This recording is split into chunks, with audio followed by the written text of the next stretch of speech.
하나님 말씀은 로마서 8장 1절부터 6절까지 보겠습니다.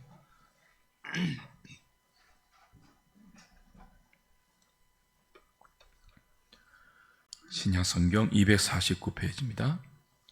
로마서 8장 1절부터 6절까지 제가 한 절, 여러분이 한 절 교독하겠습니다.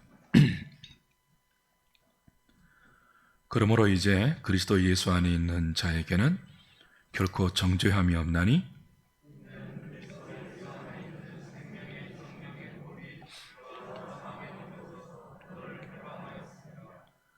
율법이 육신으로 말미암아 연약하여 할 수 없는 그것을 하나님은 하시나니 그 죄로 말미암아 자기 아들을 죄 있는 육신의 모양으로 보내어 육신의 죄를 정하사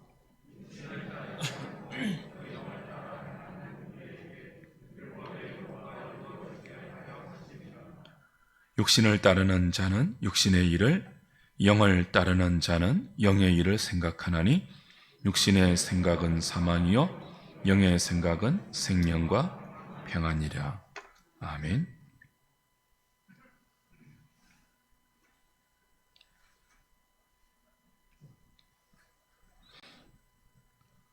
그리스도인은 속사람으로는 하나님의 법을 즐거워하지만 타락한 옛사람의 본성은 여전히 죄의 법을 섬기고 있는 이중적인 존재입니다. 그로 인해서 성도에게는 빚어지는 영적 갈등이 있습니다.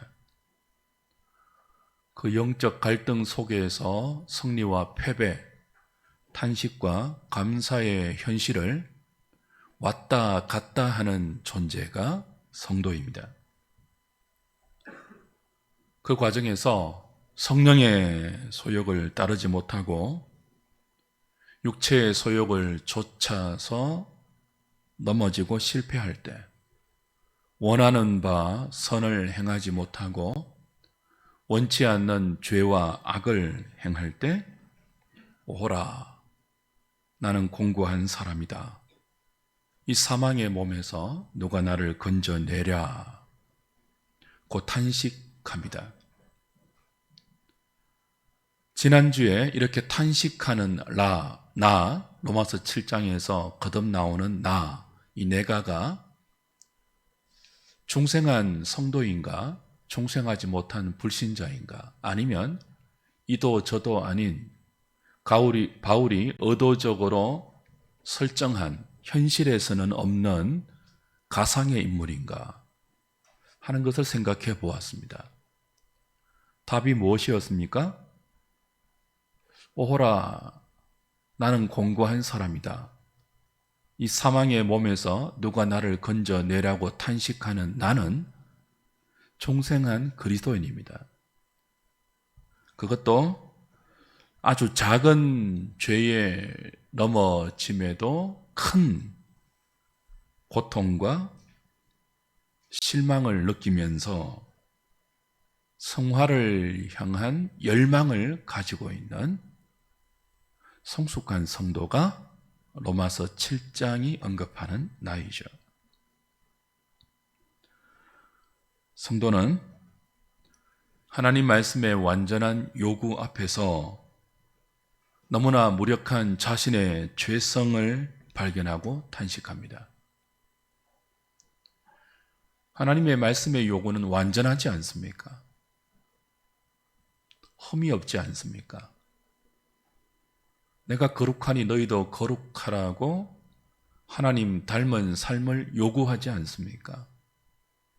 하나님을 사랑하되 적당히 사랑하는 것이 아니라 마음을 다하고 힘을 다하고 뜻을 다하고 목숨을 다하라고 요구하지 않습니까?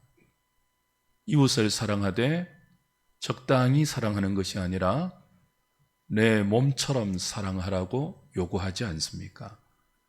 이 완전한 하나님의 말씀 요구 앞에 우리는 그 요구를 따르지 못하는 우리 육신에 여전히 남아서 존재하는 죄성의 강력한 영향을 발견하고 탄식하죠. 그러나 그 탄식이 깊어질수록 그리스도로 말미암는 구원의 은혜, 그리고 그에 대한 감사를 깨닫습니다. 자신의 현실을 자각하고 공고하다고 절규하는 우리의 탄식은 탄식이 깊을수록 탄식으로 끝나지 않습니다. 그리스도인의 탄식은 반드시 나를 포기하고 이 절망적인 나에서 나와 함께 계신 그리스도에게 우리의 마음과 시선을 돌리게 하죠. 그래서 그 탄식이 예수 그리스도로 말미암는 감사로 연결됩니다. 내 안에 여전히 존재하는 죄성의 이 깊은 영향력, 죄의 법을 따르고 있는 또 다른 나, 내 안에 또 다른 나, 조성모가 부른 가시나무라는 노래 있지 않습니까? 내 안에 내가 너무도 많아 당신의 쉴 곳 없네. 내 안에 거듭난 속사람은 하나님의 법을 즐거워해요. 그 법이 요구하는 하나님 사랑, 이웃 사랑의 삶을 살고 싶다는 열망을 우리에게 일으켜요. 근데 내 안에 또 다른 나는요, 타락한 옛사람의 본성이 여전히 육신으로 존재해서 우리를 이끌어가고 있는 성도의 현실은 그 하나님의 요구에 부응하지 못하고 자기 욕망에 따라 살려고 하는 영적 갈등을 초래하고 그 영적 갈등에서 넘어지고 패배할 때마다 공고하다. 마치 내가 죽어있는 시체와 묶여있는 사망의 몸 같아 하는 처절한 절규를 터뜨리죠. 그것이 끝이 아니라고 했죠. 성도는 은혜가 왕노릇하기 때문에 그 처절한 탄식에서 머물러 있지 않고요. 어디로 연결된다고요? 그런 나와 함께 하시는, 그런 나를 구원하시는, 그런 나를 은혜로 통치하시면서 하나님께로 생명으로 이끌어가고 있는 그리스도로 말미암는 감사로 연결되어요. 확인합시다. 7장 24절, 25절.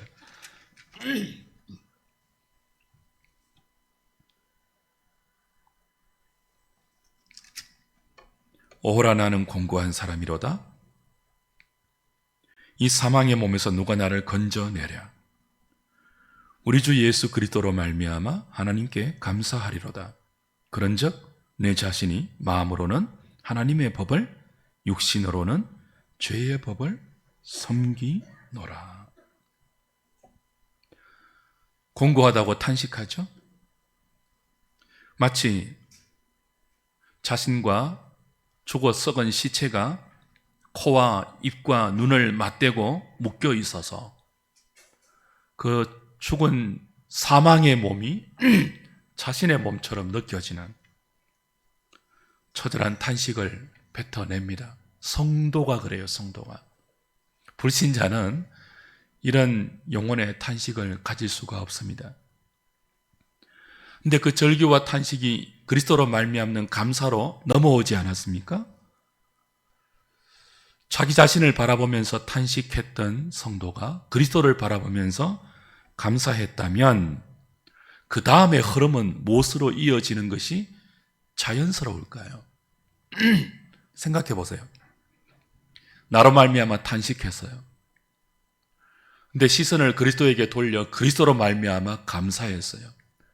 그러면 우리가 성경에서 익히 알고 있는 흐름은 탄식, 감사, 그 다음 무엇으로 이어지는 것이 자연스럽다고요? 찬송이지 않습니까? 그죠? 나로 인한 탄식, 그리스도로 말미암는 감사, 그것이 어디로 더 이어진다고요? 그리스도로 말미암는 찬송, 송명, 이렇게 이어지는 것이 자연스러운 성경의 흐름인데, 근데 본문은 그렇게 되지 않아요. 자, 오호라 나는 공고하다. 누가 이 사망의 몸에서 나를 건져내랴. 그런데 예수 그리스도를 보면 예수 그리스도로 말미암아 감사하리로다. 근데 그 뒤에는 찬송이 아니고 뭐로 연결됩니까? 그런즉 내 자신이 마음으로는 하나님의 법을, 육신으로는 죄의 법을 섬긴다. 매끄럽지 않아요. 문맥의 흐름이 매끄럽지 않는데 이 매끄럽지 않는 것이 성도의 현실입니다. 우리의 현실이라고요. 탄식했죠. 감사하잖아요. 그럼 찬송으로 이어지면 좋겠는데 우리의 현실은요, 그런즉 여전히 뭐예요? 마음으로는 하나님의 법을, 육신으로는 죄의 법을 섬기고 있는 자기의 현실에 대한 분명하고도 냉철한 현실 자각이 일어납니다. 그러니까 우리는 로맨틱한 현실을 살지 않습니다. 우리 자신에게 절망하고 그리스도에게 눈을 돌려서 그리스도가 나를 위해서 행하신 구원의 은혜와 지금도 나를 붙들고 인도하고 계신 그 은혜를 생각하면서 감사하고 그 다음에 끊임없는 찬양으로 이어지는 것이 아니라 그런즉 내 마음이 하나님의 법을, 내 육신은 죄의 법을 섬긴다는 무엇이라고요? 자신의 현실에 대한 자각이 더욱 뚜렷이 일어난다고요. 그리고 8장으로 이어져요. 우리는 늘 탄식하지 않죠. 성령께서 늘 탄식만 하고 주저앉아 있도록 내버려 두지 않습니다. 반대로 늘 감사만 있지도 않습니다. 늘 승리하고 늘 감사하고 늘 노래하고 늘 그 감격 속에 휩싸여서 구름 위를 걷지 않습니다. 탄식과 감사가 반복됩니다. 승리와 패배가 반복됩니다. 우린 이 둘 사이를 끊임없이 왔다 갔다 합니다. 제가 로마서 7장과 이 8장이 좀 어려운 부분이어서 한 30권 정도의 책을 정독했어요. 이 부분만. 근데 많은 해석이 이렇게 엇갈려요.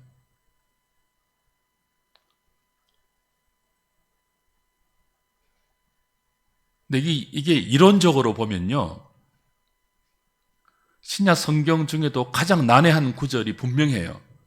근데 성도의 실존, 저와 여러분의 현실에 비추어 보면요, 그렇게 복잡한 내용이 아니에요. 그죠? 우리 늘 승리합니까? 탄식에서 감사로 넘어가면 그 다음 늘 북치고 장구치고 늘 소고와 춤으로 하나님께 찬송만 올립니까? 늘 속에서 기쁨이 사이다처럼 튑니까? 유혹은 저 멀리 건너가고 다시는 죄가 나를 지배하지 못하고 다시는 유혹에 무릎 꿇지도 않고 늘 당당하게 늘 기쁨과 감사로 늘 노래하면서 그렇게 삽니까? 그렇게 살고 싶지만 우리의 냉엄한 현실은 탄식과 감사를 오고 가고 하잖아요. 롤러코스터를 탄 것처럼 승리와 실패를 반복하잖아요. 우리 아닙니까? 저는 그런데요. 여러분은 안 그래요? 여기 늘 실패만 하는 분 있습니까? 늘 승리만 하시는 분 계세요? 우리 때로 공고하다. 하나님 앞에서 감당하지 못할 정죄감을 느끼면서 이러고도 내가 성도인가? 그런 감정 느끼지 않습니까? 그러다가도요, 은혜의 왕노릇하는 우리의 복된 이 운명 때문에 성령께서 우리를 데리고 가는 그 복음의 진리 앞에서 다시 좌절을 넘어서 감격하고 감사하며 그리스도가 나를 위해서 행하신 그 구원의 은총을 감사로 받아들이고 모든 절망을 넘어서 용기를 내어 다시 일어서곤 하죠. 그렇게 일어서면 또 늘 그 벅찬 감격만 이어지던가요? 아니지 않습니까? 그래서 우리는 이 왔다 갔다 하는 승리와 패배가 왔다 갔다 하고 탄식과 감사가 왔다 갔다 하는 이런 우리의 현실 속에서 분명한 영적 원리 하나를 깨닫습니다. 실패할 때는요, 탄식하지 않습니까? 그 탄식 속에서 내가 왜 실패하지? 내가 왜 죄의 무릎을 꿇지? 패배의 이유를 깨닫습니다. 반복하면서. 승리할 때는요, 어떻게 내가 승리할 수 있었지? 승리할 수 있었던 이유도 깨닫게 됩니다. 그래서 마음으로는 하나님의 법을, 육신으로는 죄의 법을 섬기는 이 이중적인 존재, 그 속에서 영적 갈등이 빚어지는 갈등의 현실 속에서 어떻게 하면 패배하고 어떻게 하면 승리할 수 있는지를 하나의 원리로 우리의 영혼과 우리의 몸에 체득하게 됩니다. 머리로 배워서는 알고 있잖아요, 우리가. 교회만 한 2, 3년만 다니면 알고 있잖아요, 다 배워서. 근데 우리의 몸은요, 죄의 법에 넘어질 때가 많거든요. 관성에 따라서. 옛사람의 본성이 자극하는 옛날 습관에 따라서 그렇게 따라가는 데가 많잖아요. 그렇게 성공과 실패, 탄식과 감사를 왔다 갔다 하면서 이 머리로만이 아니고 가슴으로, 몸으로, 온 우리의 실존으로 체득하죠. 이렇게 살 때는 죄의 법에 굴복하고 이렇게 살 때는 하나님의 법에 순종할 수 있구나 하는 영적 원리를 체득해요. 그게 로마서 8장의 이야기입니다. 오늘은 6절까지를 좀 살피면서 그 분명한 영적 원리 하나를 확인하겠습니다. 먼저 1절, 2절 다시 봅니다.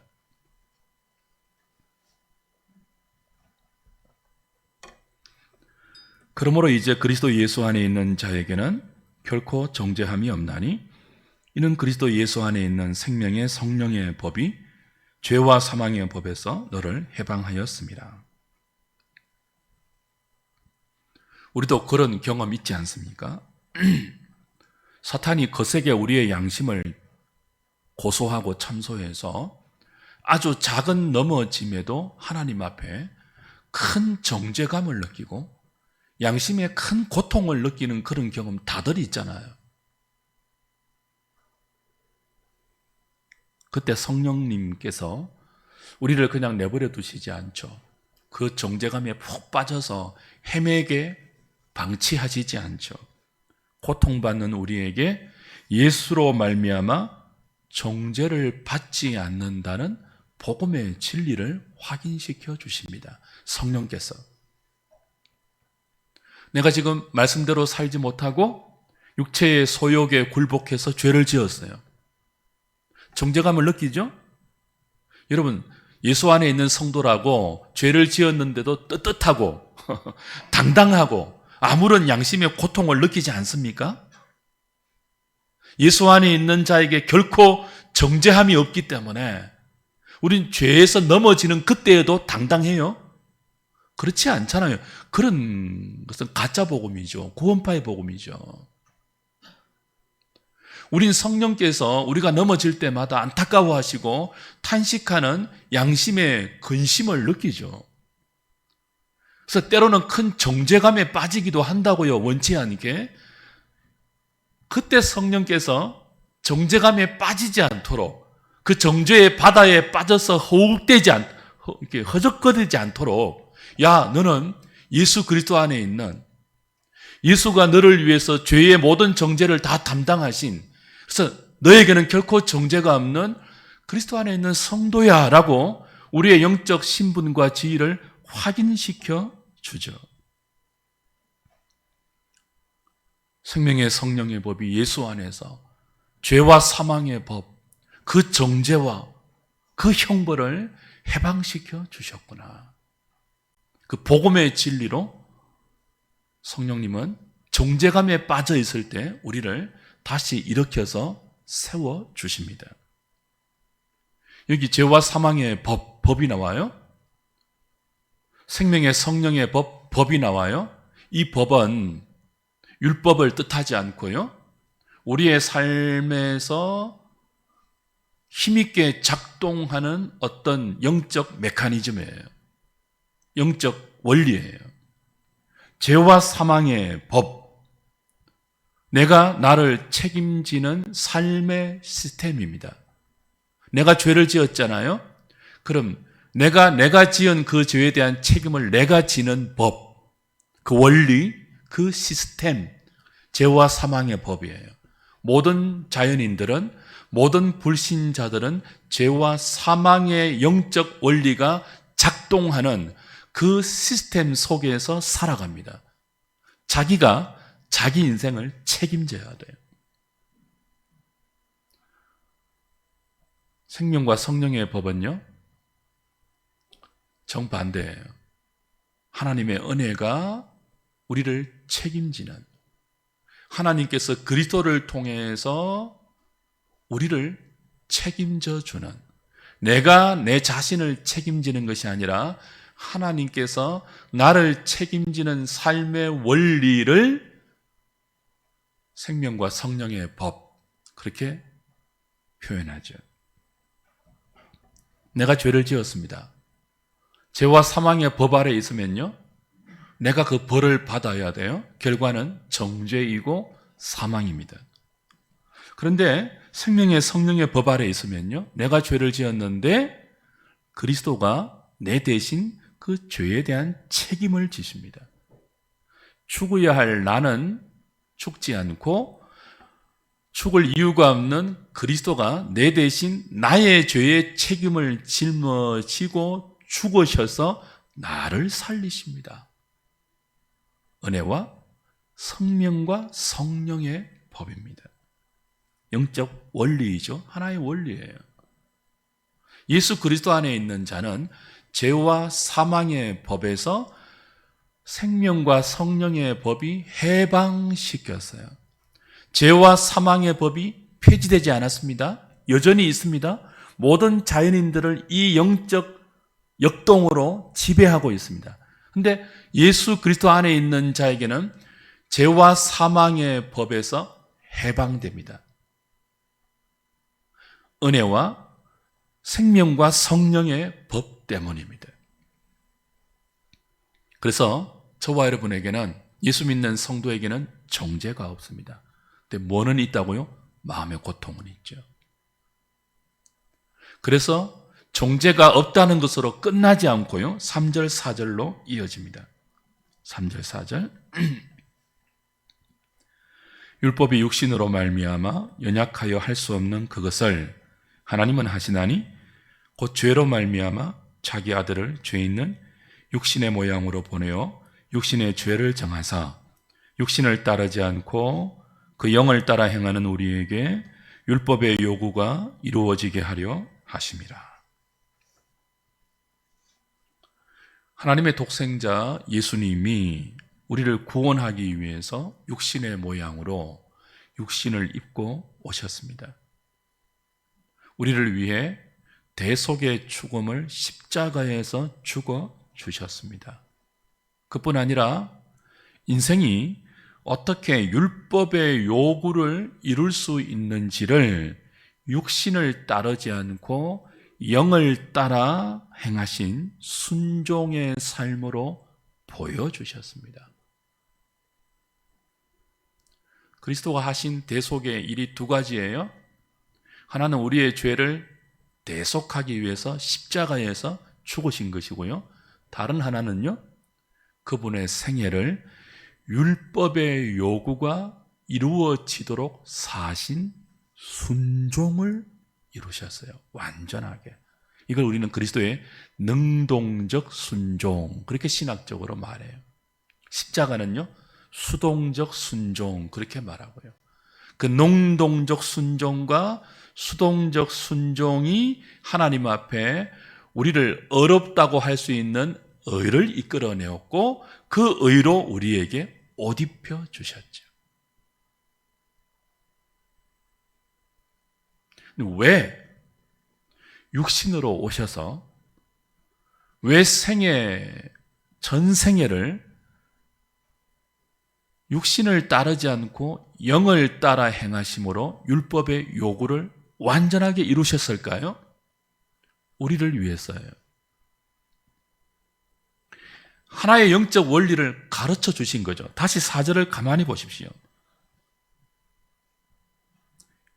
육신을 따르지 않고 그 영을 따라 행하는 우리에게 율법의 요구가 이루어지게 하려 하심이니라. 그렇죠? 어떻게 율법의 요구를 이룰 수 있는지를 그리스도가 몸소 우리에게 보여주셨죠. 어떻게 입니까? 육신을 따르지 않고 영을 따라 행할 때 하나님이 율법을 통해서 우리에게 요구하신 하나님 사랑, 이웃 사랑의 삶을 순종으로 살아낼 수 있음을 육신으로 오신 그리스도가 보여주셨는데 어떻게 보여주셨다고요? 육신을 따르지 않고 영을 따르심으로.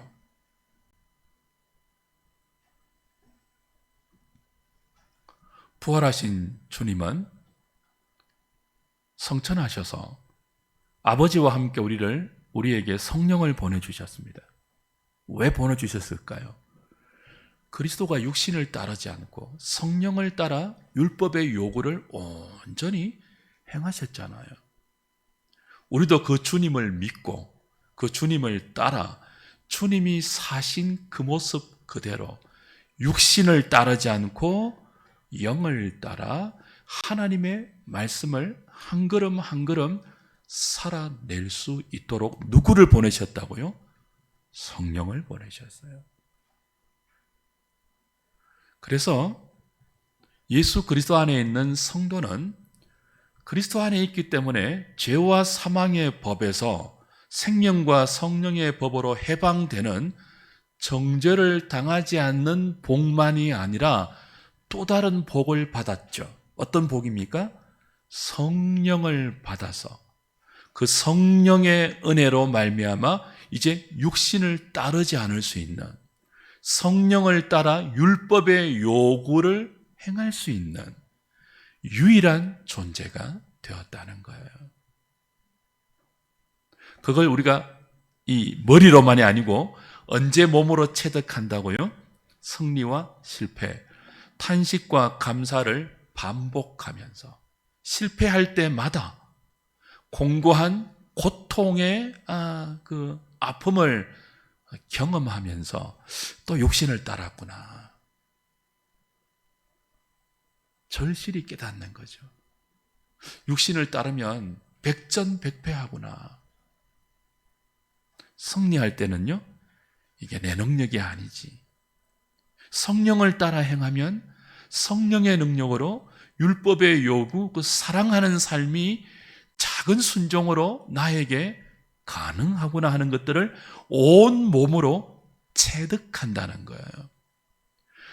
바울이 공고한 탄식과 예수로 말미암는 감사, 그리고 그 뒤에 이어지는 성화의 기로에 있는 성도의 분명한 영적 자각을 바울이 먼저 경험하고 그 경험 속에서 실패했던 이유, 승리했던 원리를 7장과 8장에 오롯이 담고 있는 거예요. 그 결론이 뭐예요? 육신을 따르지 말고 성령을 따라 행하라는 거예요. 육신을 따르면 공고함과 고통의 실패를 겪고, 성령을 따르면 감사와 승리의 찬양이 연결되는 생명의 열매를 거둘 수 있다. 그 이야기를 지금 우리에게 권면하고 있습니다. 주 안에 사랑하는 여러분, 왜 우리가 죄에 넘어지죠? 육신을 따르기 때문입니다. 어떻게 죄를 이기고 말씀에 순종하는 성리의 삶을 살 수 있죠? 성령을 따를 때입니다. 우리의 육신 안에는 여전히 옛사람의 본성이 강력한 죄의 법을 부추기면서 우리 삶에 지대한 영향을 미치고 있습니다. 육신을 따르면 넘어집니다, 우리도. 그래서 이 육신의 소욕과 성령의 소욕의 이 두 분투 사이에 우리는 성령의 소욕을 따르도록 인격적인 권면을 받고 있어요. 강압적이 아니라 권총 들이대고 육신 따르면 죽어, 이게 아니고 우리에게 결정권을 주신다고요. 그래서 패배와 승리를 반복하게 하신다고요. 우리에게 결정권을 주세요, 인격적으로.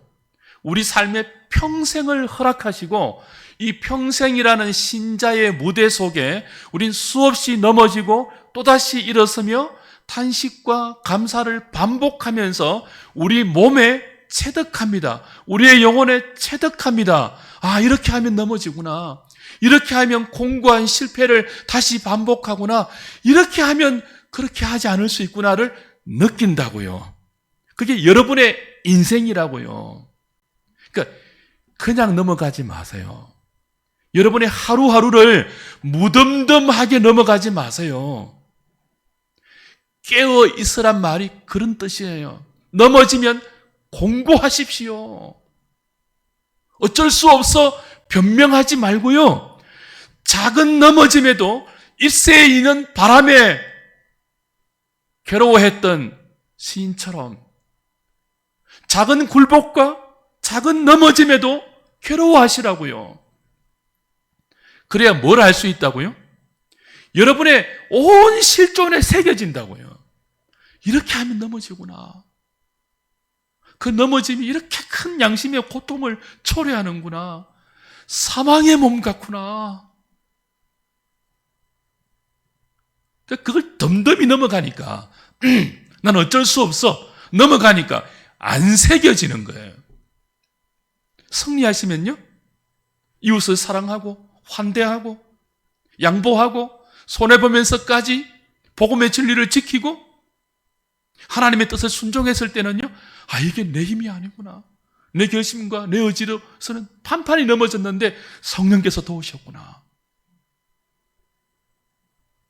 내가 한 것이 아니요 오직 주님이 하셨습니다. 그걸 가슴에 또 새기시라고요. 그래서 뭐예요? 바울이 로마서 8장에서 우리에게 역설하면서 가르쳐주는 이 영적 원리, 패배의 이유와 승리의 원리를 여러분의 분명한 이 내비게이션으로 갖고 있었어야죠. 이거 확인해야 되겠죠? 그럼 육신은 뭐냐? 육신을 따르지 말고 영을 따르라고 하지 않았습니까? 육신을 따를 때는 실패하고요, 영을 따를 때는 승리하는 것이 지금 우리가 로마서 7장과 8장에서 확인하고 있는 중요한 원리지 않습니까? 영적 원리지 않습니까? 육신을 따르는 게 뭘까요?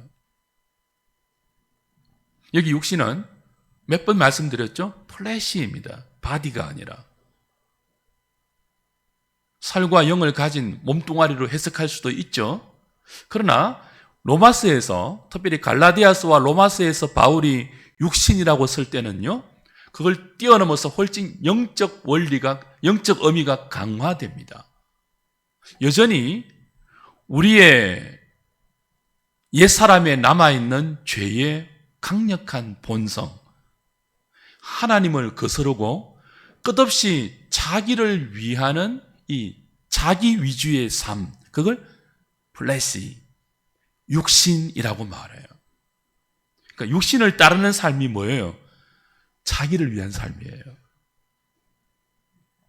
예수를 믿는데도요, 자기를 위해서 믿어요.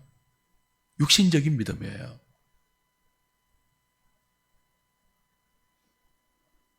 열심히 신앙생활 하는데 그 모든 열심히 있는 신앙생활의 동기가 자기 강화예요. 자기 높임이에요.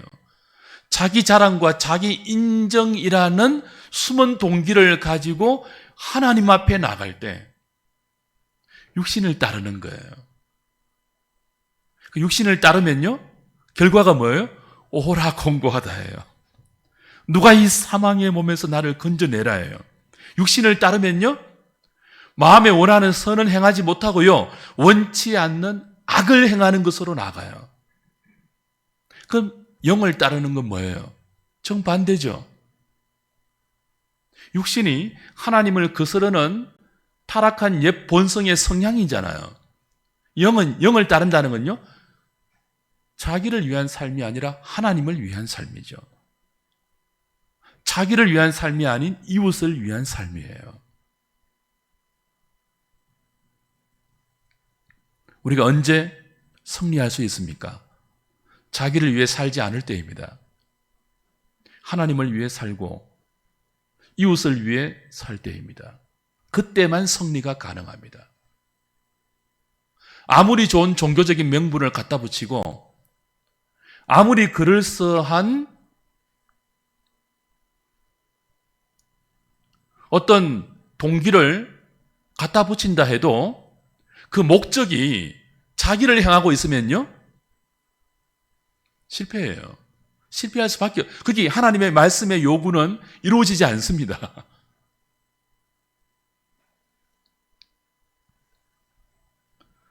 차가운 이론이 아닙니다. 이 몸부림친 성화의 과정 속에서 공고하다고 몸부림친 탄식한 그 탄식을 넘어서 감사로 이어지게 하는 성령의 능력을 맛보고 그럼에도 불구하고 또다시 넘어지기도 하고 또다시 승리하기도 하면서 온몸으로 체득한 바울의 실제였고 그 바울이 전해준 이 영적 현실을 우리도 동일하게 맛볼 수 있는 분명한 원리입니다. 육신을 따를 때는 넘어지고 실패하고 좌절한다. 성령을 따를 때는 승리할 수 있다. 육신을 따르는 것은 자기 자신을 위한 삶이다. 성령을 따르는 것은 하나님과 이웃을 위한 삶이다. 어떻게 할래가 본문의 핵심이에요. 디모데후서 3장 가보십시오. 디모데후서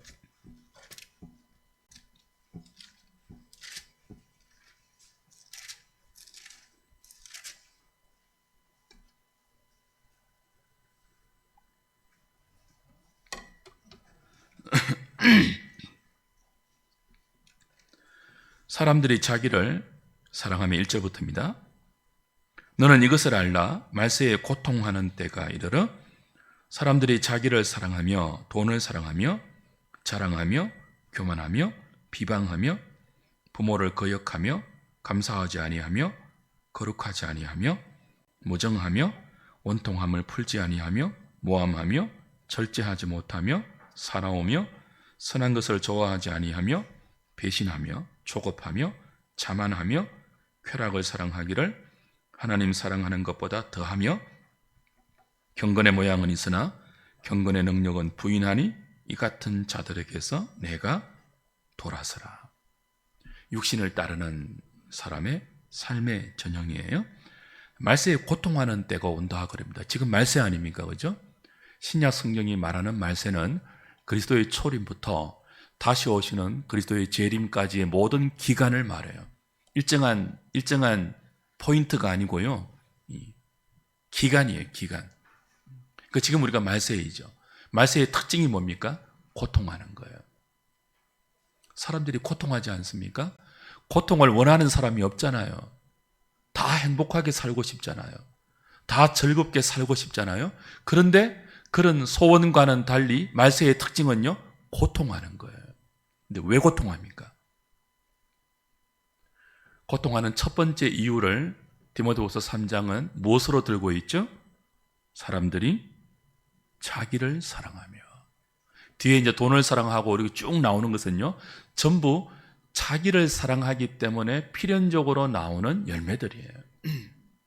그 자기를 사랑하기 때문에 고통해요. 아이러니죠. 왜 자기를 사랑합니까? 복되게 살기 위해서 아니에요. 근데 복되게 살려고 막 자기를 위해서 살죠. 자기를 사랑해요. 자기를 지키려고 애써요. 근데 결과는 처참한 고통이에요. 육신을 따르는 삶의 결과입니다. 자기 자신을 위해서 살면요, 결코 행복할 수 없습니다. 끝없는 고통입니다. 돈을 사랑하게 되고요, 돈 때문에 싸우고요. 요즘 어떤 연예인 나오죠. 부모와 형제와 원수가 되어 있는, 돈 때문에 얼마나 고통스러워요. 자랑하고 교만하고 비방하고 부모를 거역하고 감사하지 아니하고 거룩하지 아니하고 무정하고 원통함을 풀지 않고 모함하고 절제하지 못하고 사납고 선한 것을 좋아하지 아니하고 배신하고 조급하고 자만하고 쾌락 사랑하기를 하나님 사랑하는 것보다 더하고 경건의 모양은 있지만 경건의 능력은 없는 자기를 사랑하는 사람들, 고통 속에 사는 사람들, 육신을 따르는 사람들. 예수 믿어도요, 육신을 따르면 고통해요. 오호라 탄식해요. 예수를 믿어도요, 육신을 따르면 돈을 사랑해요.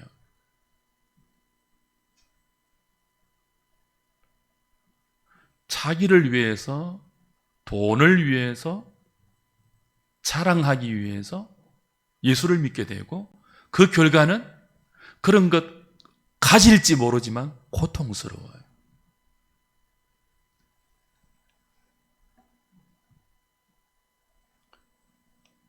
네, 반대로 하나님을 위해서 살면요, 지체를 위해 살고 교회를 위해 살고 이웃을 위해 살고 가족을 위해 살면요, 고통이 아니죠.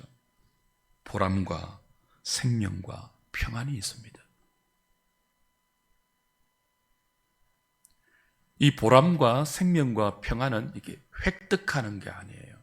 고지에 올라서서 이렇게 마침내 따내는 성취가 아니고요, 하나님을 위해서 살 때 주어지는 선물이에요.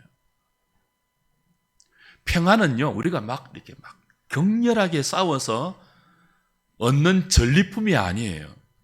주를 위해서 최선을 다해 성령의 소욕을 따라 작은 순종의 발걸음을 믿음으로 내디뎠을 때 위로부터 쏟아지는 선물이죠.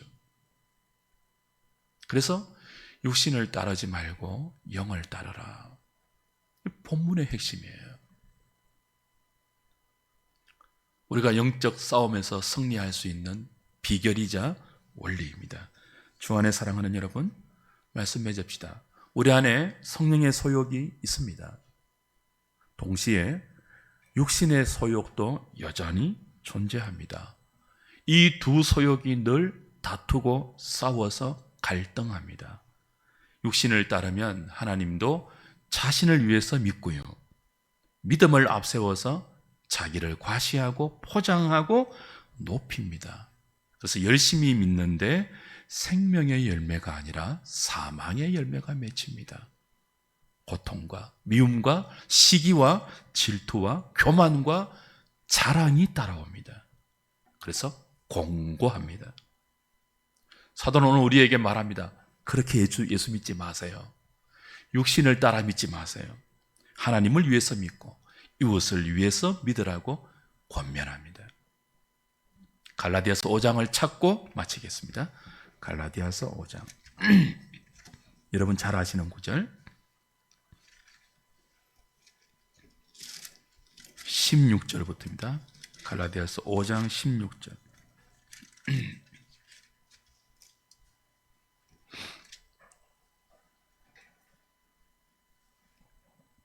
내가 이르노니 너희는 성령을 따라 행하라. 그리하면 육체의 욕심을 이루지 아니하리라. 육체의 소욕은 성령을 거스르고 성령은 육체를 거스르나니 이 둘이 서로 대적하므로 너희가 원하는 것을 하지 못하게 하려 함이니라. 너희가 만일 성령의 인도하시는 바가 되면 율법 아래에 있지 아니하리라. 육체의 일은 분명하니 곧 음행과 더러운 것과 호색과 우상 숭배와 주술과 원수 맺는 것과 분쟁과 시기와 분냄과 당짓는 것과 분열함과 이단과 투기와 술취함과 방탕함과 또 그와 같은 것들이라 전에 너희에게 경계한 것 같이 경계하노니 이런 일을 하는 자들은 하나님의 나라를 유업으로 받지 못할 것이요 오직 성령의 열매는 사랑과 희락과 화평과 오래 참음과 자비와 양성과 충성과 온유와 절제니 이 같은 것을 금지할 법이 없느니라. 저와 여러분은 지금 성령을 따라 행하고 있습니까? 아니면 육신을 따라 행하고 있습니까? 우리의 삶의 열매는 육체에 현저한 일들입니까? 성령의 열매입니까? 성령을 따라 행하여서 영적 전투에서 승리하고 생명과 평안의 열매를 여러분의 분깃으로 누리는 저와 여러분 다 되시기를 주님의 이름으로 축복합니다.